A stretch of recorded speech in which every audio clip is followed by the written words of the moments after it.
We're back with another Ask 5 interview, and Matt Emerson, I believe this is the first time we're having somebody in the mortgage industry to talk to. What? This is a real estate podcast. How do you get up to 258 episodes and not have to talk to someone from mortgage? It's crazy. But you know what?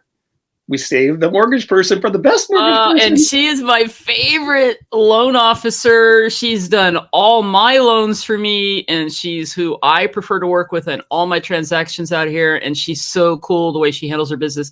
Her name is Tammy Harrison, and I'm so excited for her to share her industry insights and knowledge today. So join us on the WBNL Wandering But Not Lost podcast. You've reached the WBNL Wandering But Not Lost podcast, where real estate and reality meet. And now your hosts, Jan O'Brien and Matt Emerson. Well, welcome everyone to the WBNL Wandering But Not Lost podcast, where real estate and reality meet. This is episode 258. You can find all of the show notes over at WBNLpodcast.com. Jan O'Brien, before we get started today, it's our favorite time of year. Happy autumnal equinox! I've been waiting for you to talk about this because I love it when you say autumnal. It's my very favorite time of year. Today is actually the autumnal equinox. Do you know what equinox means, Jan O'Brien? I don't think we've ever just... Not really. Something to do with something aligning. I don't know. It's from the Latin word equinox, the Latin word something. It stands for equal night. Oh. So this is the time of the year where day and night is almost the exactly same amount of time.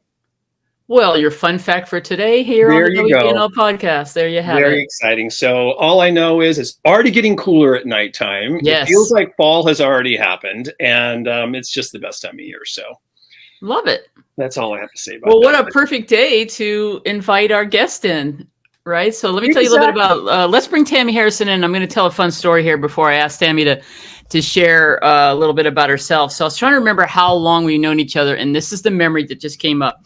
Tammy convinced me when I was 44 years old, because that was the number that was on my calf, to do a sprint marathon. What? When I first met her, it was probably after meeting her a little while. I'm sure it'd been a little while, and she was training for a sprint marathon. And I was like, I want to really make that goal or do that. And she literally convinced me to do it. I trained for it, and we did it out at Lake Mead. And basically, Tammy, how long was the bike ride? I forget what the sprint is. It's a 3-mile run or 5K run, right? Yeah, it was a short, hi, everybody. It was a sprint triathlon. Oh, sorry, not a marathon. Thank you. Yeah. Triathlon, the 3. See, there you go. It's been so long. But the point is, I'm 61 now, and that was 44, and I've known you since at least 44. So there it is. But welcome, Tammy. And I did finish that. Nowhere near what Tammy finished it at, but I was proud to have finished that and swim in Lake Mead, for God's sakes. But that's kind of like a big highlight in my life. So thank you for being there for me for that. And I'll never forget that. So anyway, tell our audience a little bit about who you are and how you got here. I know you've been in this industry for quite a while, so let's go. Well, that was an awesome time doing that triathlon, and that was a big passion of mine early in life. I was pretty big into cycling and doing races, and one of my inspirations is just being competitive. So that was a fun time, and that's been 20 years, close to it. Yep. So wow. So it's an interesting story how I found my way into the mortgage business. And I was selling pharmaceuticals for a really big company, Eli Lilly. I was a diabetes specialist. I was doing well with them, and there was another salesperson, and he and I were always kind of competing for the top spots in our district. And one day he called me up and he said, "Oh, well, I got my real estate license." And I'm like, "Okay, I'm going to cream you in the numbers, right?" And then I got to think, and I thought, well, if he can do that, I'm going to get a mortgage license, and I'm going to do that. We always had this kind of a brother-sister type of competitive relationship. So, made the call, said I need to meet somebody who's in the mortgage business, and I started working part-time. Wow. With the team setting, working with a group of other loan officers where I could get some mentoring. And after I closed the first few transactions, I really fell in love with this process, this journey. I didn't even really know what I was doing, but I felt like it really met some of my core pillars, things that were important to me in what I thought a career should give. I get to help people. I can be challenged. There's reward at the end of it. If you work harder, you can expand your earnings. I could grow that aspect for my family. So I made the leap, and I got into the mortgage industry and just fell in love with it. And, even if I have a hard day, I might not love it at the end of the day, but by the next morning, I'm like, woohoo, it's a brand new day. I get to do it again. Yeah. So that's been, I'm 20 years in this business now, and it's just been fantastic. Highs and lows and all of it together. Right. And what do you, so I know what I would answer when I'm talking to people about talking to you, because you've done my personal loans and so forth, is what would you attribute your overall success? Because you get people to come back to you too, right? To refi or to recommend you, right? You need to call. I have clients who said you need to call Tammy.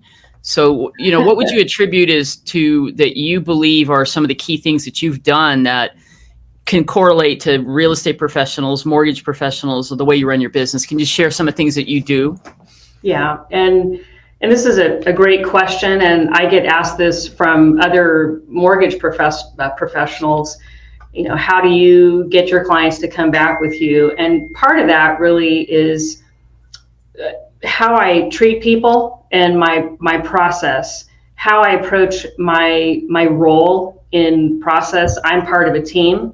We have a lot of people that it takes to, close a transaction. The person has a goal. I want to buy a house, or I need to refinance my house. Who are all the players? I talk about the team, and then I give pre-commitments for what they can expect. And then I really do a broad scope of education. Here are all the different ways that I can help you to achieve your goal. And I can go into depth in each one to say, here's what it looks like today and 5 years from now and down the road. What I want from the client to really enrich the relationship is for them to feel like they've made a great decision based on information. So one of my core aspects is I always give people more than one option so that they can actually feel like they're engaged in the process of making a choice. So that's one of the things that I always do. And then be available, for the client. They want to know that you care about the outcome, and so I spend time with people, and I will call them during the transaction. It's not just everything's by email and I hand them off an assembly line type of a thing. These are things that people, they appreciate and they remember. So. Absolutely. And I know that you'll attend closings. If we're not able to go, you do that for some of your clients, that you'll attend the closing, which makes people feel very comfortable. And it makes a big difference. And I can attest to that for sure. I don't think I know another loan officer who's willing to do what you do in the beginning. And that's that consultation role that you take with people. Even if there's so many people, Tammy, from my experience, and I know you run into it too, where they just want to quickly qualify the person. And if they're not really a good client, pass. Like, I don't have time for you. And that is so not what you do, right? You will completely, she's not going to say this about herself, but maybe she can add to this. I know that you would put people in the pipeline just like we do. This is how we work, because we feel like, this is why I think we get along so well.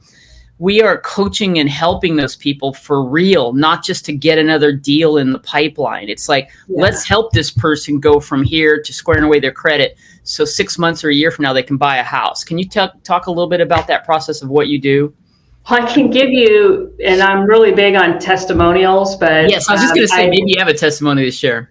I closed a purchase for a lady. Her name's Tina, and I met her 6 years ago, and she actually followed me to 3 different companies. But I met with her. She said, I want to buy a house.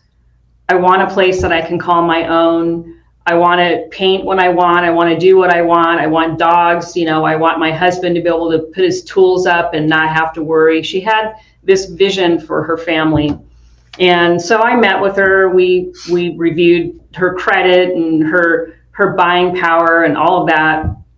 And it seemed like every year for the past 6 years, life happened. Her husband got laid off. One of the kids got sick.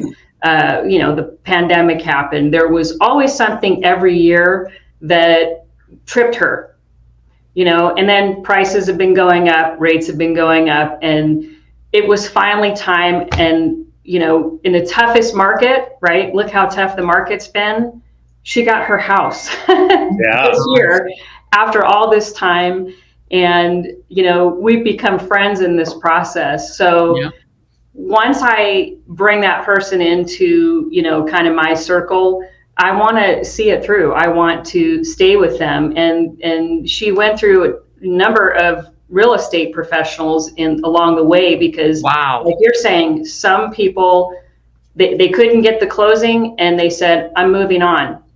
And so I don't do that. I like to stay with her, and she gives me referrals like crazy. And she was giving me referrals about the process even before she actually closed on her home. Wow. Well, that's because you build rapport. I mean, it's so funny. We send a weekly, or actually 2 emails out a week to our group about building rapport. And it's crazy, that people aren't more actively involved in doing that in their business. When you're in this kind of business with you are, just dealing with clientele like we are in real estate and mortgage and title and everything else. So you build that rapport. You're obviously a great counselor, right? How do you keep track of, agents we talk about databases all the time, right? With real estate agents, and how, client follow-up is so important. How do you track and keep your clients? I mean, do you have a CRM, or how do you follow up? What's your follow-up system? Well, thanks for asking that question. And people ask me that all the time that are in the mortgage business, because there are so many different platforms out there. And I have to give kudos to my husband for this. I used to use a ginormous Excel spreadsheet. This was many, many years ago. And that works. He would walk in the room and I would be, I sorted it wrong, or I didn't save, or I did something. And he said, sat down with me and said, well, what are you trying to accomplish? And I said, I need to be able to know when to follow up, place to keep my notes, how to understand who referred this person, how can I stay in touch with them and keep them updated. So I gave him all my parameters, and he built me a custom CRM. Wow. And that's what I've been using. And I think it's not so much, which one. The hardest part for me was, and he was drilling me, he said, you have to use it consistently. You have to be disciplined. You have to put the data points in, and you have to have that consistency, or it won't work for you. So it was hard in the beginning to remember. I used to scribble things on a notepad, and I would have to put them into the CRM. But I think that the key is pick one. None of them are going to be perfect, right? They're never going to be absolutely 100% perfect. Pick one, and you got to stick with it. So the way that it works is it gives me reminders. It tells me, who I need to call on which day. It tells me birthdays, closing anniversaries. It tells me if you were to bring a new client my way, and I could say, okay, the listing agent, they made this offer. I closed the deal with that agent, on this date last. I can kind of see everything historically. So it just allows me to operate at a higher level. And the whole key isn't which one it is. It's using it consistently and diligently. Well, Jan, that sounds familiar, doesn't it? Yeah, mark that episode, right? Mark that spot for putting up on our social. That right. Is amazing. And yes, and you, I think you hit all the points on that. It's the discipline of getting used to it, and I love that it was custom built, because then you decided what you wanted, because most people don't like them because there's too much in there. You know what I mean? And you get overwhelmed, and that's what I hear all the time. But you are disciplined to use it each day, and you trust it that it's going to remind you who's next, like who do I talk to. And I know that's for sure, because she'll send us reminders of like, hey, what's up with so and so? Do I need to, I try to reach out to them. Can you guys reach out? And that's that communication in the team that you're talking about that makes everything flow smoothly, right? So that's so exciting. Hey, so before we get into asking the 5, I definitely want to have a little discussion about, your insight into what's happening in the market and what do you do when we send somebody your way or anybody sends, you get a buyer and they're really like, well, should I wait? I mean, this is what we see. I think I need to wait till the interest rates come down, because one of the things I say is if you can buy now and you're comfortable with the payment and, and you want a house for the goal, whatever your goal is, then maybe you should do it because we don't really know what's going to happen. How do you handle that when someone's like, should I buy now or should I wait? Yeah, after they've asked you the question, they come and ask me the same question. So what they're looking for, people are looking for ways to get comfortable, Yes. People want to buy, they want to buy. They need to have a reason. It needs to click with them like, oh, they need to have that sort of that light bulb moment. And in the same manner that I like to give people, options, in their loan programs, you can do the same thing with this question. This is a tough question, should I buy now? You can really approach it from going back to using testimonials and using, market conditions from the recent past, which is what I typically do. And you can do some projecting.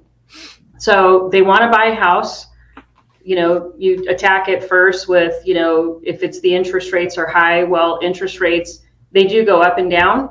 They've been a lot higher before. When I bought my first house, they were a lot higher. Yeah. Prices were lower, so they'll come back with that objection.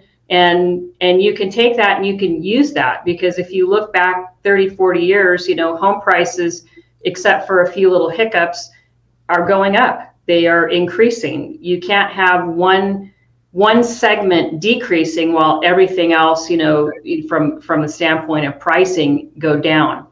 So you may lose an opportunity for appreciation if you don't start. So that's kind of one thing. As far as the interest rates are concerned, we want to show them programs. I can show them different ways they can get a different interest rate, how they can use that to their advantage. So we look at that. And the other thing with regards to, the intangible, which is what you get from home ownership, I try to keep that packaged in with the conversation. But if you're going to wait for interest rates, no one has a crystal ball. We all can believe, hey, we think rates are, they're going to flatten out, they're going to come down a little bit, but there's other things that are volatile that could affect that. But let's just say interest rates do come down, right? What's going to happen? What does the market look like at that point in time, right? Your interest rate might come down, but you're going to have a lot of people coming off the fence who are waiting for the same thing. And you're going to have new problems to deal with as a buyer that you may not be well equipped to handle. You may be in a bidding war and you may have to waive all your contingencies like we saw a year and a half ago. Mm-hmm. You might have to offer up 10, 20, 30, 40,000 over an appraisal to buy a house. You will have a different problem. Yes. So once you kind of lay out, here's what it looks like today, here's where we came from, this is what it might look like if that's your one trigger that you're waiting for to buy, you'll have different challenges that will get in your way. So maybe it makes buying today a lot more appealing because there's more control in the process, less competition that you may have to be against in the marketplace to purchase. So once I kind of lay those things out, it brings people at ease because none of us really know exactly where the interest rates will be. And if they do come down, we have provisions where we can help people to, restructure their mortgage as well. Refinance. Holy gosh, that's great. I had to write that down because I have an idea of a TikTok video. Oh, boy. Of course. All right. That's brilliant. I love where we've come from, where we are now, what could happen. And you just do it. You just did it in a way more eloquent way. That's really awesome. Any other questions you think that Matt? Because I really want to hear what Tammy has to say about these 5. Yeah, no, let's go ahead and jump in. I love the fact that you really, it sounds like you're you kind of handle the first one. Go ahead. Yeah, when you're managing your clients, you're really managing their peace of mind, right? And it sounds like you do a fantastic job of that, right? So I think that, I don't know, I'm very impressed by your communication skills. So there we are. So let's jump into the Ask 5 right now. We already talked about CRMs just a little bit. First of all, the fact that your husband built you a CRM is freaking awesome. That's incredible, right?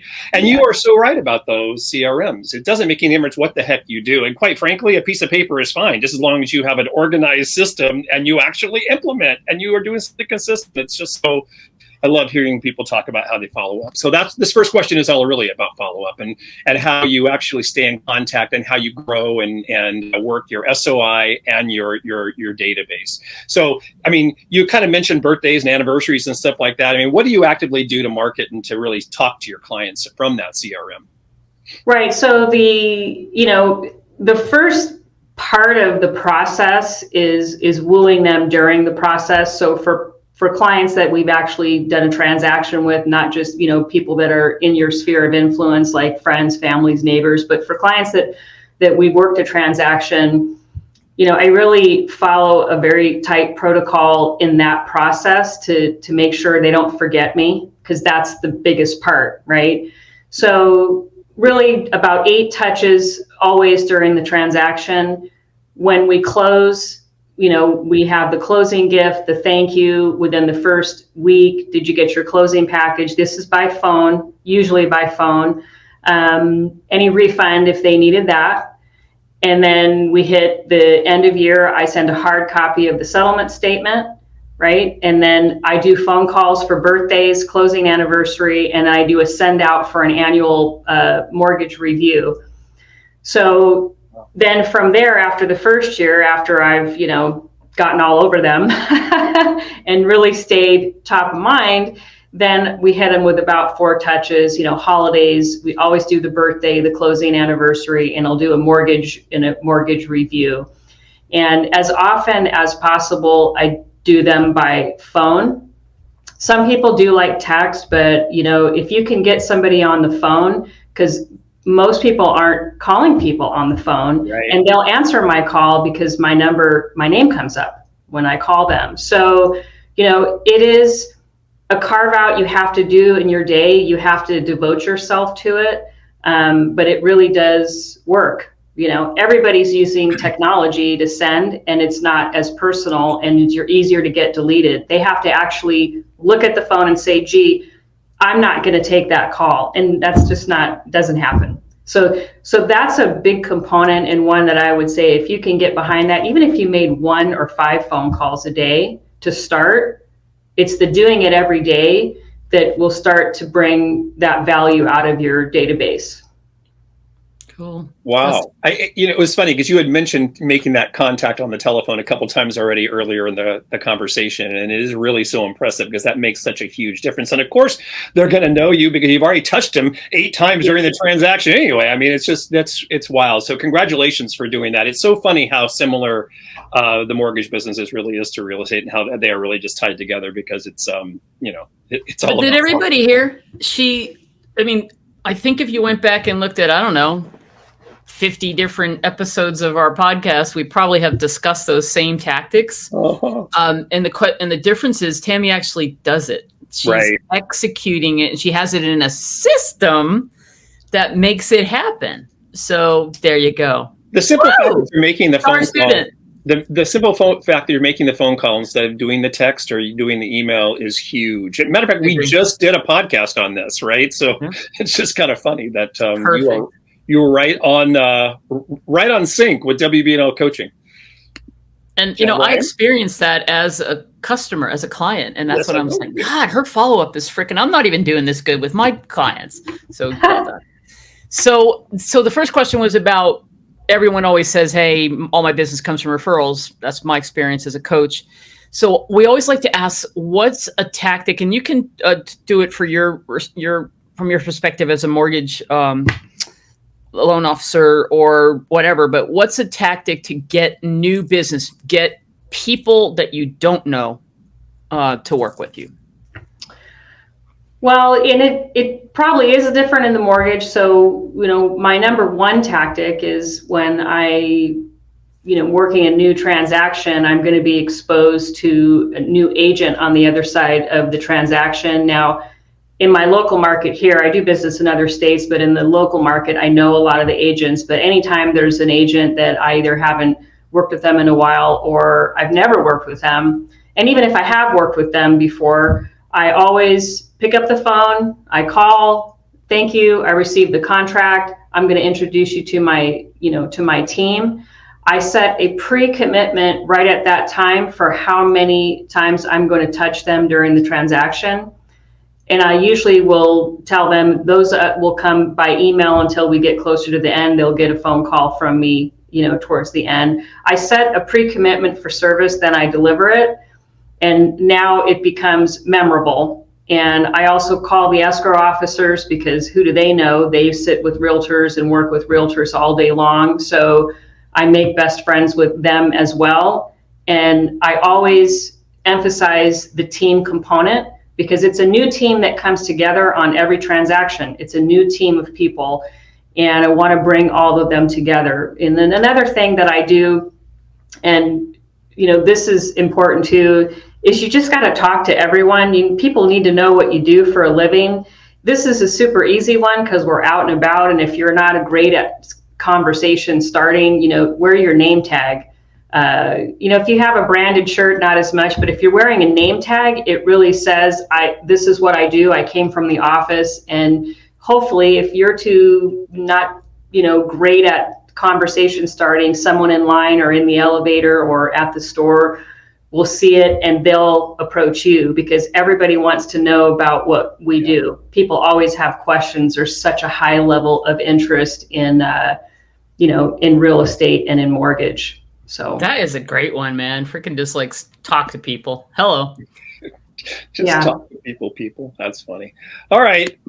What holds Tammy back? This is the deep question. I mean, everybody has like a little bit of fears here and there, and some people are afraid of failure. Some people are afraid of success. I feel a little on the fringe with it. I feel in my case, I'm very driven by detail and process, as we already have established. I'm a process and discipline. And I think what holds me back from,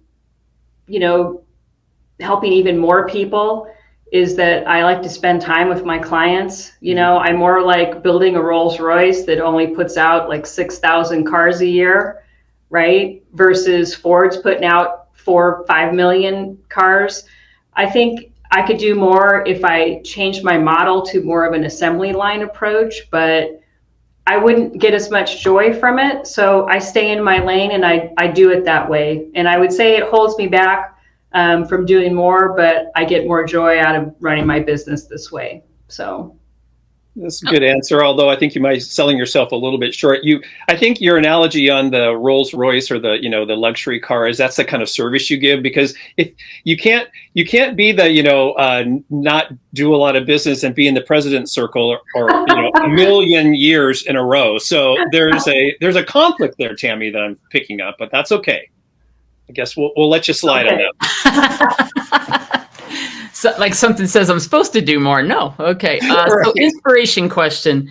Is there anything, person, book, or maybe something now or in the past that you'd like to share that is inspired you in some way? When I started in the business way back, I, read some books to just fine tune, selling tactics and things like that. And coming from pharmaceuticals, they took us and sequestered us for 2 months. Literally, they take you to Indianapolis and sequester you for 2 months and brainwash you and teach you how to sell. But what you learn from some of that is you learn a little bit about yourself, and so early on, though, I read some books, and there was one, the Patterson Principles of Selling, and it was revised and updated by a guy named Jeffrey Gitomer. And he would take these little, like a little snip, like a little, I call them repeats. It's something that you can say and you can get inspired, or you have a way that you overcome an objection. And so I found that I was able to use some of those to kind of get a mental reset. So, people don't like to be sold, but they want to buy. and they're going to buy from people that they like and that they have a relationship with. So if I find myself, you're in a funk or you're in a bad minute, you can kind of lean on some of those.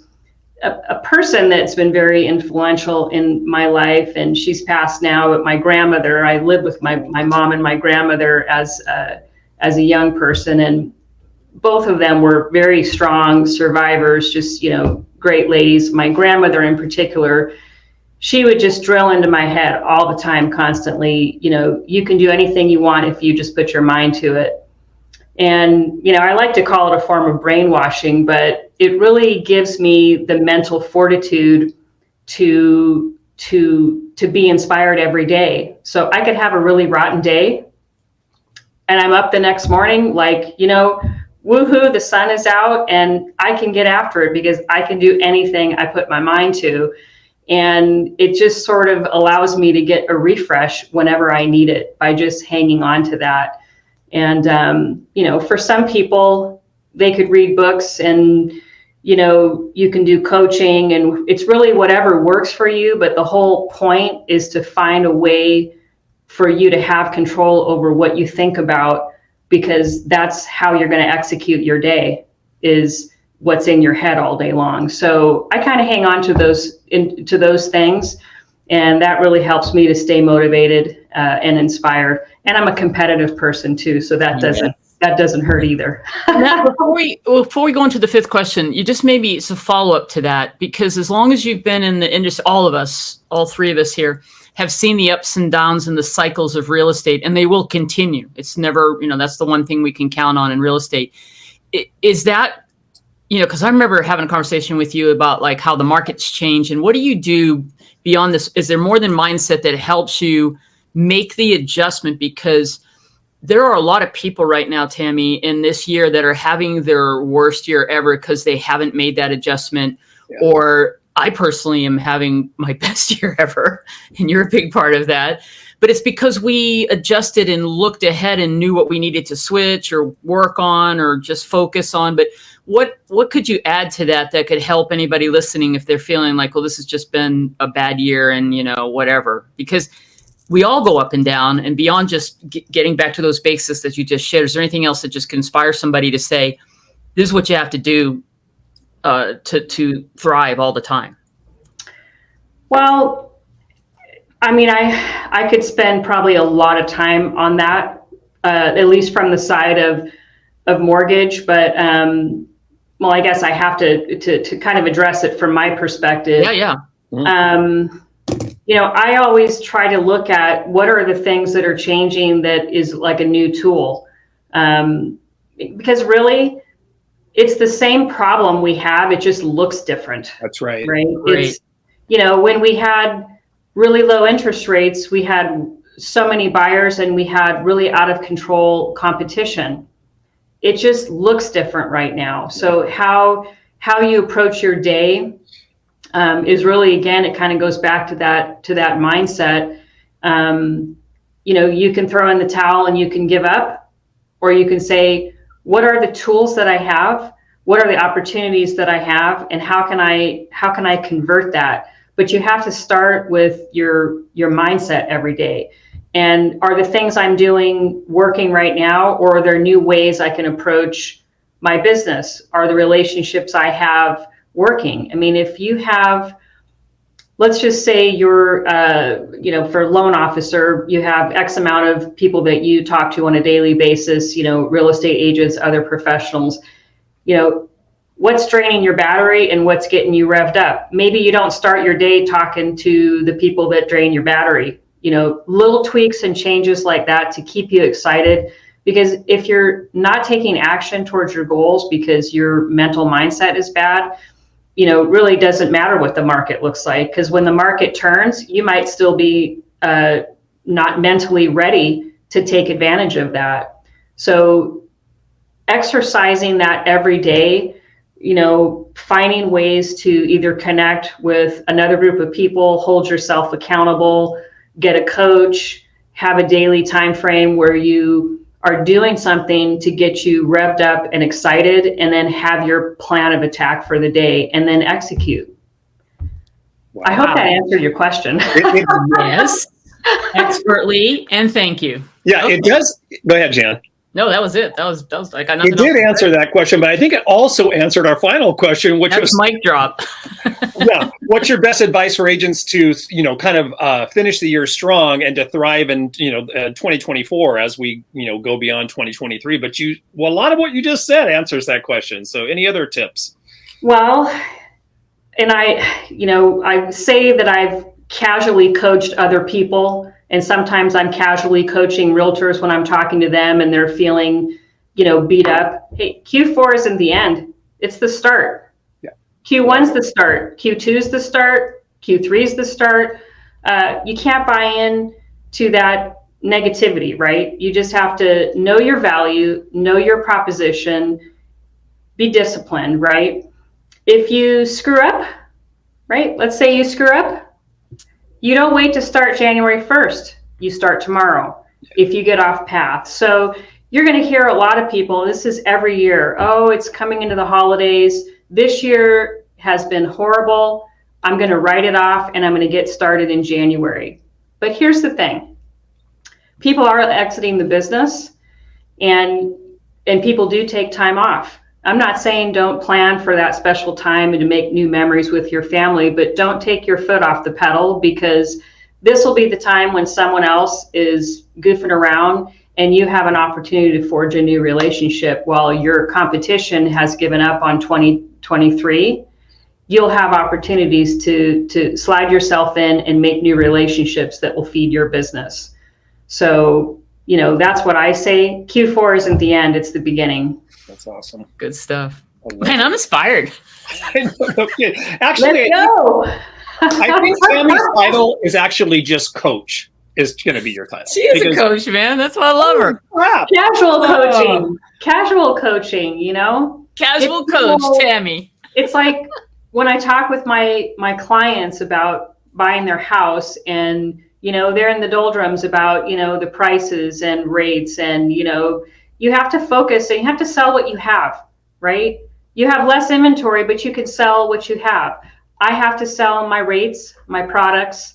We sell solutions for the customer. They want to buy a house. I'm going to show you how. And maybe I'll show you 3 ways. This is one way, this is another way. Maybe if you get into a bidding war, we won't go with option 1, we go with option 2, but we can still make it happen for you and get them excited in the process. Wow. And, everything's more expensive right now. So if all you focus on is what is out of your control, that's all your client's going to focus on. Right? Wow. So good stuff, huh? Yeah. I told you, man. Fun, you guys. It's been great. I told you you're going to have fun. That's awesome. Let's go run a race. Come on. Yeah. Yeah. Oh my God. There we go. Yeah. It's funny, Jan, I had forgotten all about you doing that. And then it started flashing in my head when we went out to Red Rock one time. You were talking about that when we were out there. That's fantastic. I just have a vision of the 44, which I love that number on my, and charge is like 30 something. Cause and I'm like, look at me. Woo. All good. All right, everyone. If you want more information about Tammy, you can go over to the show notes, episode 258. Got her bio, her contact information, and a fast pre-qual link that I happen to notice on her email. You can get that in the show notes as well if you want to get a fast pre-qual from Tammy, who clearly, I really think, it's no wonder that Jan talks you up for all these years, because you are absolutely amazing. It has been great talking to you today. And I don't know, we're looking forward to already having you back on the podcast. Love it. Let's do it. All right, everyone. Once again, those show notes over at WBNLpodcast.com, episode 258. Next week, Jan and I are going to finally launch our new course, Real Estate Sales Builder Certification. That's been a few months in the making. Few months longer than we anticipated, but that just means it's going to be better for you. So we're looking forward to launching that next week with you. We have some other good interviews coming up. Rich Brocken's going to be right after that on the tails of that. And episode 260, we have some great stuff coming up in the rest of the remaining of the year as well, along with how to finish the year strong. Gratitude. Have Tammy come back and talk about that. Yeah, no, I think you actually, Tammy can come back and just join us as the third host. We're going to make you a quarterly guest, and we're going to pick a topic that's going to be real estate mortgage related, and then coach, casual coaching. That's the new term. Yeah. Coaching. Casual coaching for you. The casual coaching corner with Casual coaching corner. You love alliterations. There you go. All right, everyone. Get up, get out, live the life you've dreamed. Enjoy the freaking autumnal equinox and be forever wandering, but not lost.